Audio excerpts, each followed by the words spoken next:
Now, many people choose to recycle as a way of living a greener life, but you probably don't know that once your unwanted plastic leaves your doorstep, most of it ends up in China. A Sky News investigation has uncovered mountains of Britain's waste dumped in the town of Lanzhou, where it pays the wages of poor workers who risk their lives to earn a living. Sky's Holly Williams reports. This is Lianjiao, a Chinese town that you've never heard of, but the locals here know a lot about you. They scavenge on plastic waste shipped here from Britain and the rest of the world, shredding it apart and melting it down to be used again. The workers in Lianjiao earn £50 a month.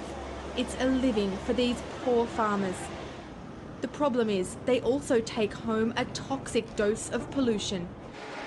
The plastic they melt down gives off fumes that can cause lung disease.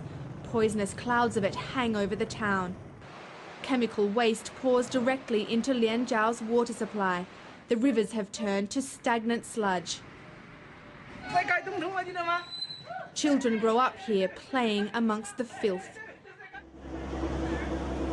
In this yard we found a container load of waste just off the boat from Britain. This is truly a globalised rubbish dump. In your country, you're well off, so you don't do this work. We're poor here, and it's hard to find a job, so we do it. The factory bosses in Lianjiao weren't so friendly. They're worried that if the world finds out about this festering town, they'll stop shipping their rubbish here. They threw us out, but on the street we found yet another consignment of British waste. This is Sainsbury's semi-skimmed milk. This is strawberries from Tesco here. Tesco strawberries. And actually look here, there's this is a plastic bag from Asda. I don't know if you can see that or not. And this is somebody's mail. This is Mr. P. Potier from Sevenoaks in Kent. His mail has ended up in China. This is where that piece of junk mail was first thrown away, the dustbin outside Peter Potier's cottage in Sevenoaks. We went there to track him down. He and his young family are committed recyclers, shocked that their best efforts are hurting others. My first reaction was just a bit lost for words. You know, I do my bit, we do our bit to make sure we separate the recycling, we put it out in the rubbish bin in the appropriate ways.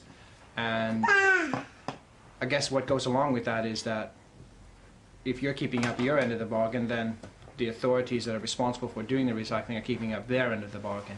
And I wasn't expecting that it would end up in China in a toxic waste dump. Plastic waste is now one of Britain's biggest exports to China. Container ships arrive in Britain from China loaded with consumer goods. Many of them then go back to China packed full of British waste. It's a trade that's completely legal. The government even licenses companies to export this country's rubbish to the Far East. But it doesn't have to be this way. British waste could be recycled safely at home. Lee Ackley runs a plastic recycling plant in the Cotswolds, built to the highest environmental standards. We need to have our own infrastructure in this country capable of recycling everything that we're producing as waste. And we are producing more and more waste every year. But for now, it's simply cheaper to ship our problem to China, and it's the people of Lianjiao who are suffering the consequences. Holly Williams, Sky News.